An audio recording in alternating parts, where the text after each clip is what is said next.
Who would ever completely ignore the principle of concentration of force? Let's have a look at the Malaya campaign to see who tried to completely ignore it and how it ended up for them. Welcome to episode 8 of the Principles of War podcast.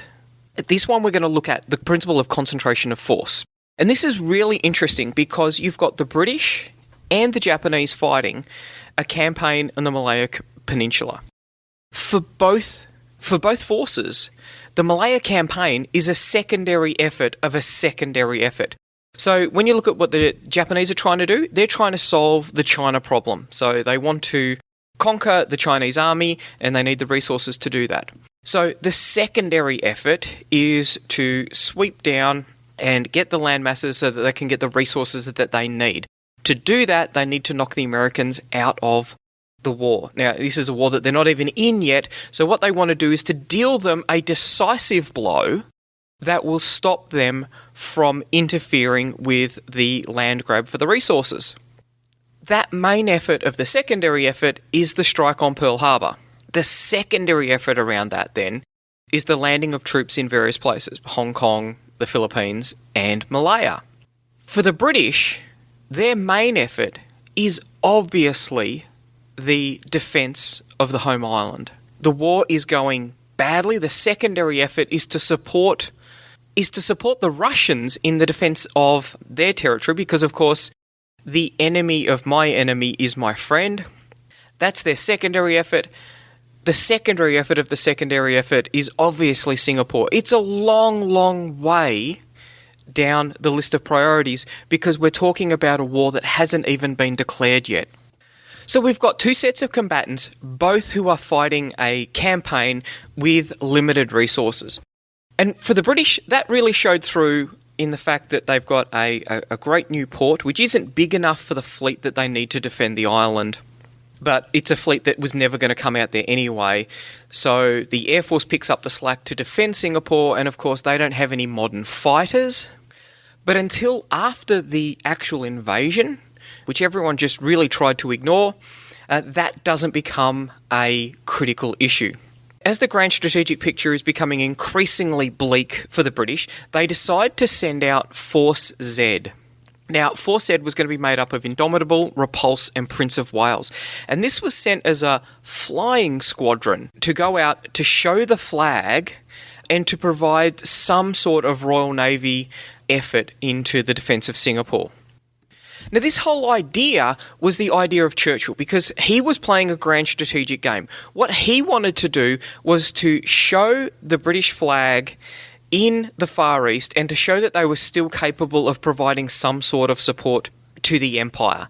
So he needed to mollify the Empire, and also he needed to give the United States the confidence that they needed to join the war on the side of the Allies. Now, the Royal Navy, they didn't want anything to do with this. They were stretched to very close to breaking point. They just didn't have enough units to be able to do all of the things that they needed, particularly around the defence of the home island. There was convoy escorts, particularly for the convoys that were going to Russia. So they were quite keen to let the battle play out and to send a much bigger fleet at a later date. Because the question that the Royal Navy had was, well, what are these ships going to be able to do? It was a very small force. And it certainly wasn't concentration of force. But Churchill, having a view to the grand strategic game that he was playing, thought that it was absolutely vital that some effort be made to show the capability of the British in the Far East. Now, 2 days before the actual attack on Malaya, the RAAF had a couple of squadrons out doing reconnaissance, and the Hudsons spotted the Japanese invasion fleet. But because of the orders that the Air Chief Marshal Sir Robert Brooke Popham had, he didn't allow the convoy to be bombed. He was unsure about where they were going and he was unsure of their intent. So unfortunately, a good opportunity to commence operations even before the offensive had started was missed. Now, shortly after midnight on local time on the night of the 7th and 8th of December, the Japanese forces landed at Kota, Bharu.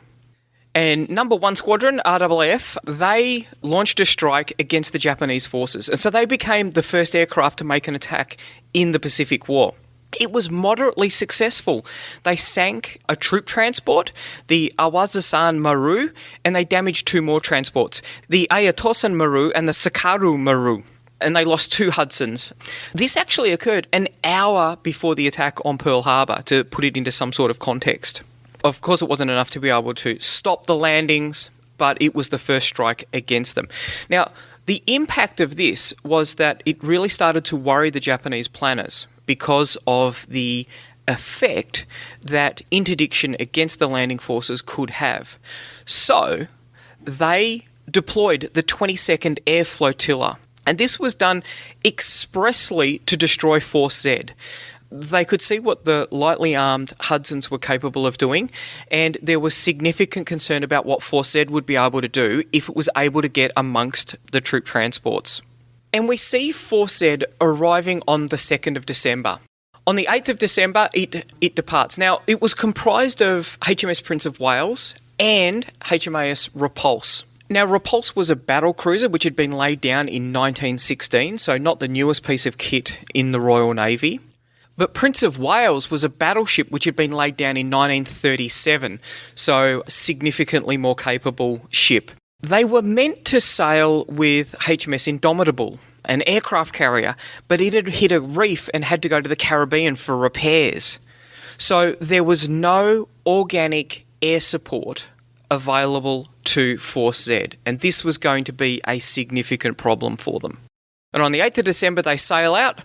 Admiral Tom Phillips, who was commanding Force Z, he signals to the fleet upon departure, "We are out looking for trouble, and no doubt we shall find it. We hope to surprise the enemy transports tomorrow, and we expect to meet the Japanese battleship Congo."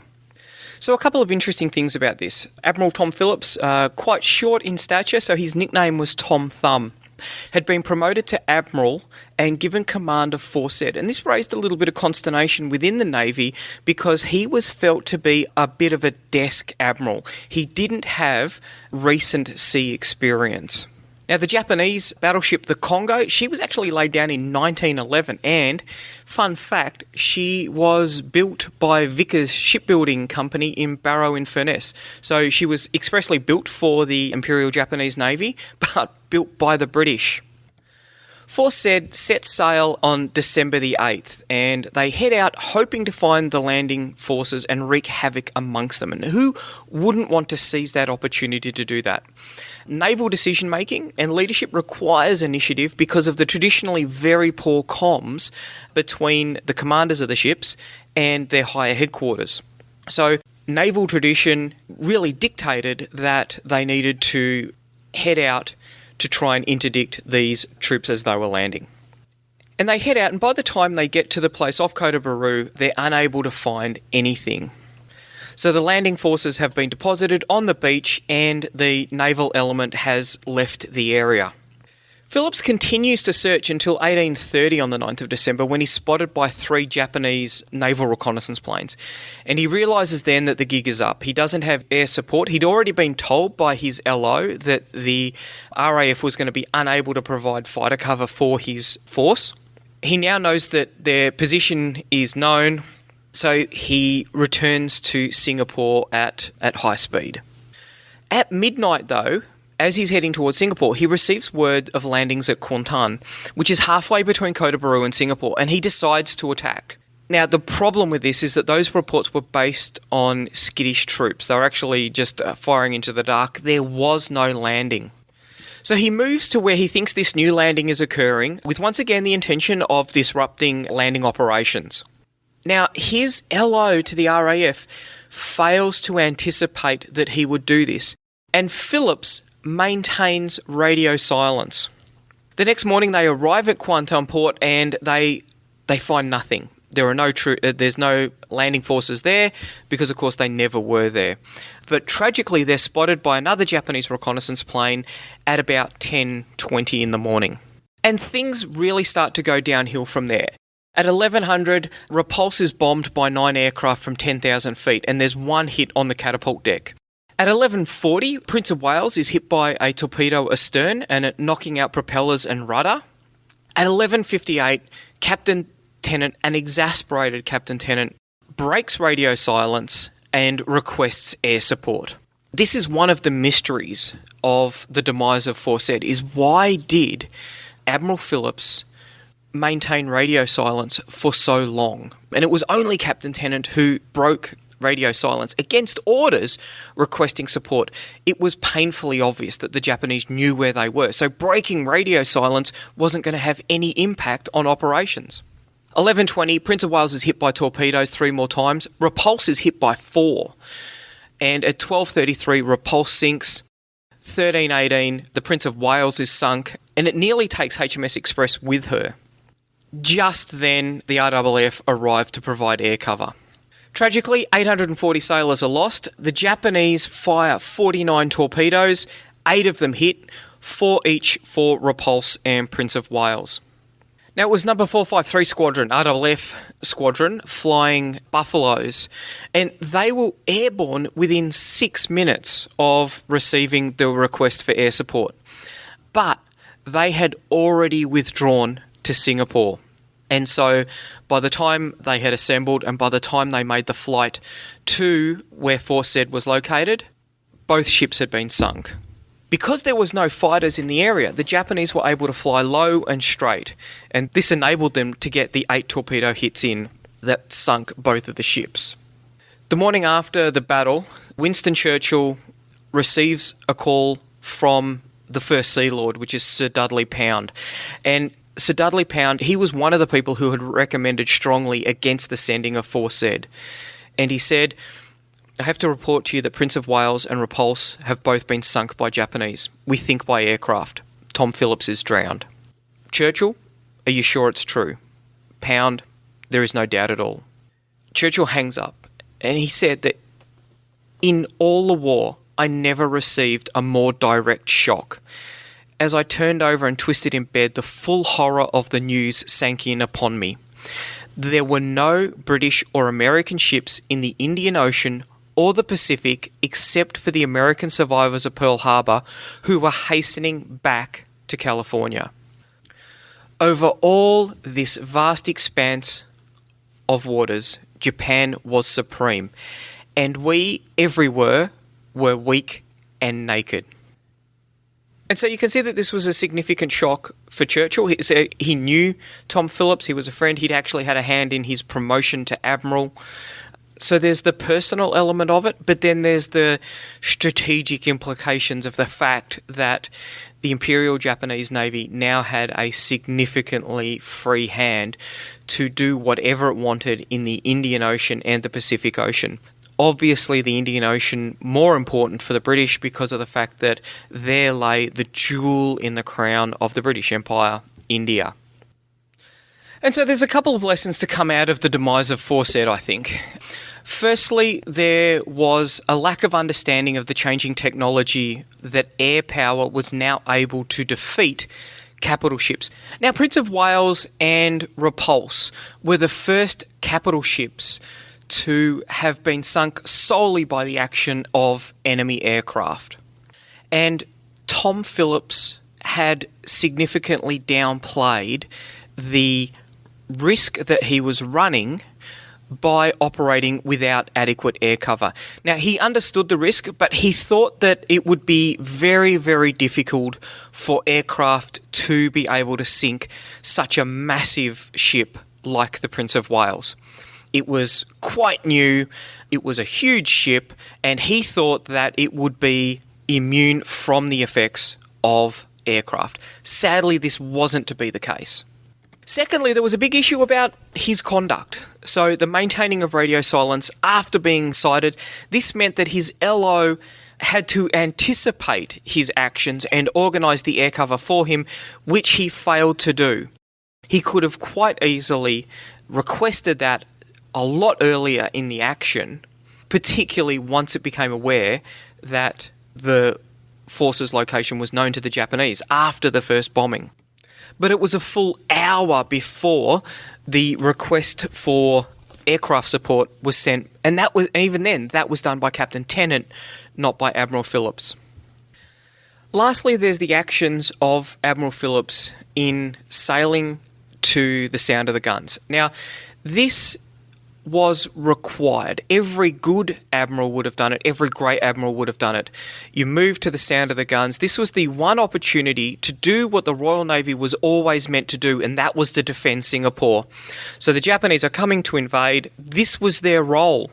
Their role was to dominate the seas, to deny the Japanese the ability to land and resupply ground forces. So there's no problem whatsoever with that. But where there is a problem is that 4Z's destruction left the Allies with no ships in the Pacific. The thing that had fundamentally changed was that the strike on Pearl Harbor had dramatically increased the strategic importance of 4Z. One of the options was that they could have sailed to Java and threatened the Japanese as a fleet in being, as Farrell and Pratton put it in their book on Malaya. That would have left the risk of 4Z turning up at some stage anywhere in the AO, and that would have tied down resources as the Japanese continued to look for them. Once they were sunk, and that was it. That was the end of the Allied forces in the Pacific. Now, Shenton Thomas, the governor of the Straits Settlements, in a meeting, he'd actually suggested, maybe we should go back to London for clarification of orders. And in fact, this is something that Churchill and the Chiefs of Staff were actively thinking about. However, they were focused on organising a conference with Roosevelt because now the war had fundamentally changed in the last 2 or 3 days.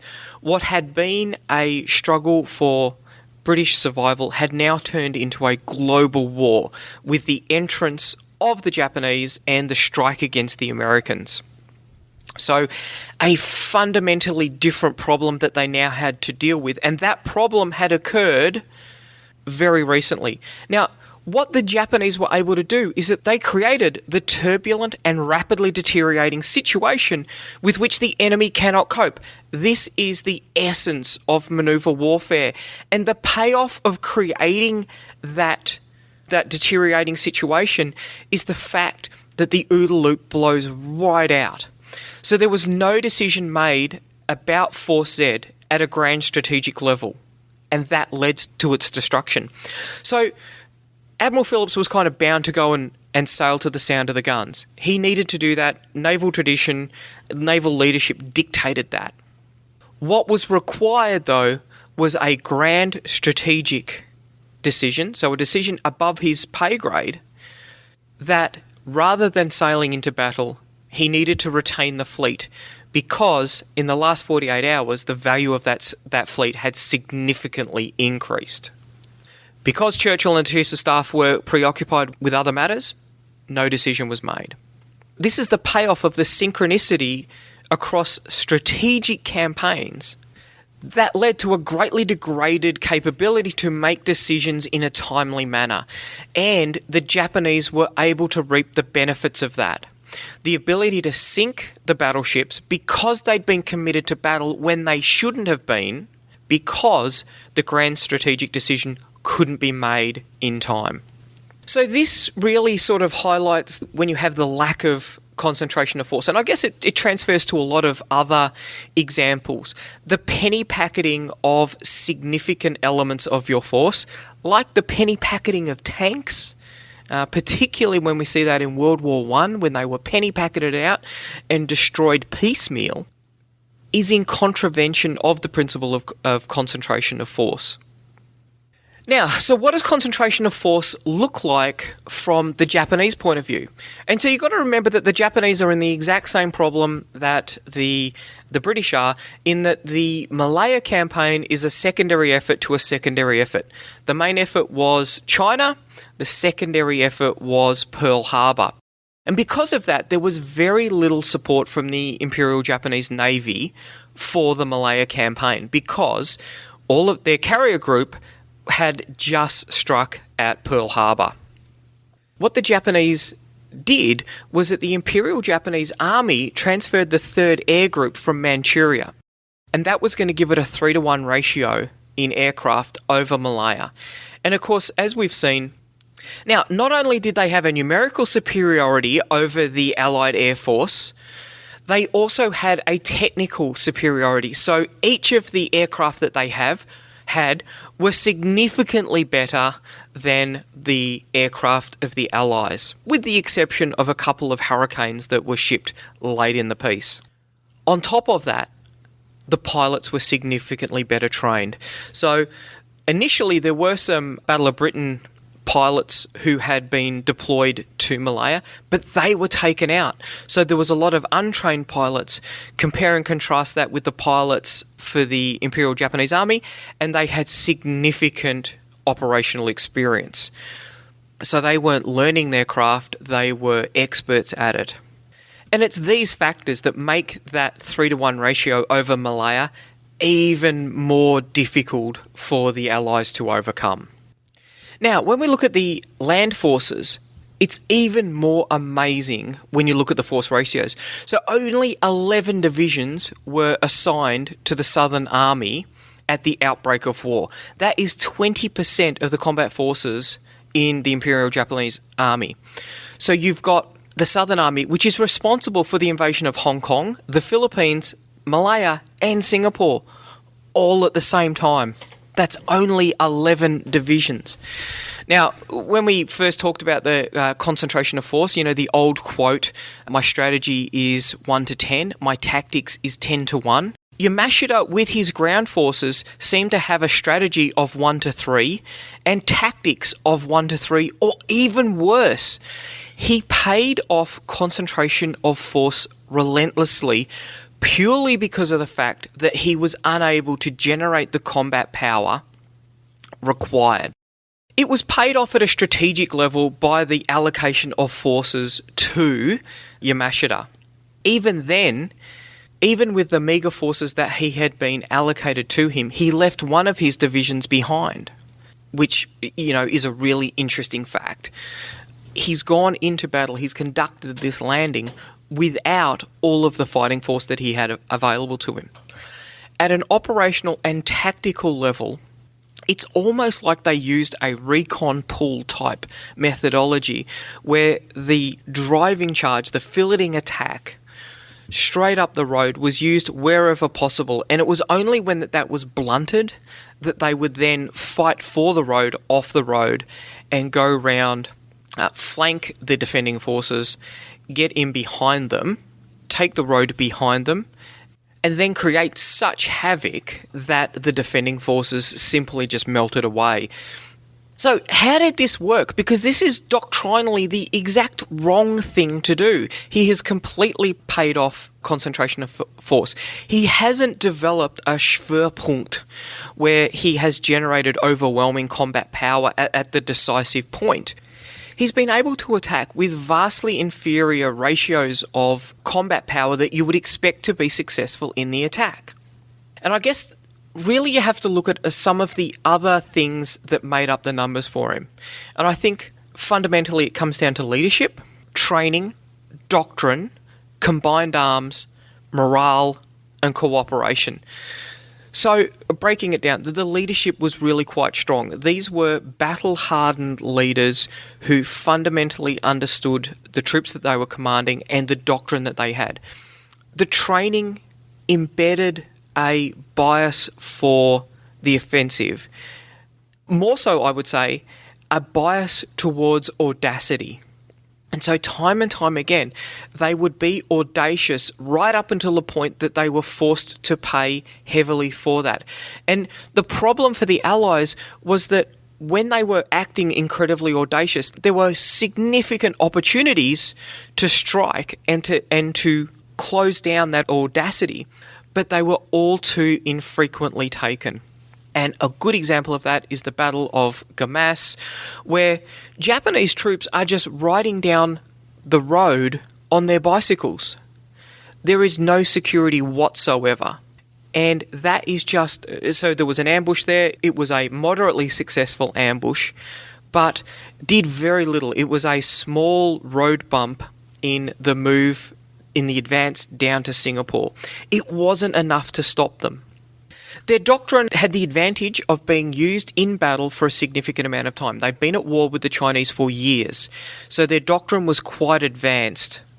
What it wasn't advanced in, though, was jungle warfare. The Japanese knew that, they understood it, and they came up with a plan to mitigate the risks of fighting in the jungle. And this is what all of these exercises were that were conducted in Taiwan. So they had gone and they realised that there was a problem with Doctrine. They'd then gone and conducted the exercises so that they could write the doctrine that was required. And that resulted in that book. Entitled Read This Alone and the War Can Be Won, it was a 70-page manual on how to conduct operations in Malaya and in Singapore. It's an amazing book. It covers off on why it is that the Japanese are fighting there.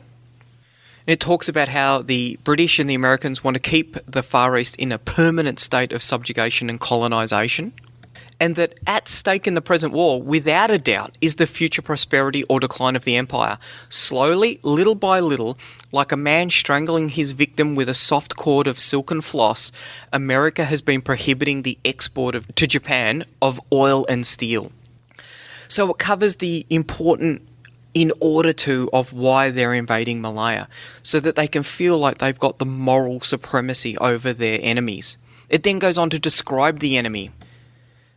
It describes Westerners as very effeminate and very cowardly, have an intense dislike for fighting in the rain or the mist or at night.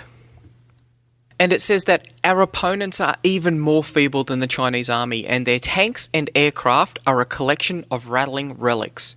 Victory is certain, and the only problem is how to win in the cleverest way. And it does have some interesting notes. So it talks about troops who are really efficient in battle do not plunder and rob, chase after women, or drink and quarrel.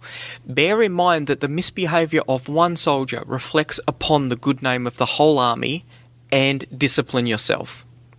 Now, obviously, that didn't get carried out a lot of the time, or some of the time, but there are actual doctrinal underpinnings for that, which I think is quite interesting. But not only did it have the moral underpinnings and the in order to for the campaign, but it also had some very practical information. It talked about how to march through the tropics, camping in the tropics, scouting and sentry duty, what it was going to be like in battle, and it notes the long voyage, the sweltering march, all has been for this. Squalls, mist and night are our allies. Battle movements in extreme heat, hindering the flight of the enemy, guarding strategic areas, anti-gas precautions, which is quite interesting, information for signal troops, motorised troops, how to cherish your weapon, provisions, and there's quite a bit on hygiene as well. So this gives the Japanese a significant advantage. They have got troops who have got a strong doctrinal underpinning for the way and reason of the conduct of jungle warfare. On top of that, combined arms. So their doctrine was significantly different to the British in the fact that the British still had an artillery-centric approach. They wanted to be able to pin the enemy down and then use artillery to attrit them. And they still hadn't come fully to terms with the employment of tanks, so much so that it was deemed that they weren't going to be able to work in Malaya. And as we've seen, that was a significant problem for them because the Japanese brought along tanks. The tanks weren't very good, but those tanks were significantly better than anything else that the British could foster because they only had armoured personnel carriers. So their approach to combined arms worked a lot better. So they were infantry heavy, light infantry heavy with armoured support as opposed to a road-bound Allied approach which relied on the employment of artillery. And lastly, we've got this significant overmatch when it comes to morale. The Japanese troops were highly motivated and they were up against especially the Indian troops who, because of moral reasons, were significantly less motivated than their opposition.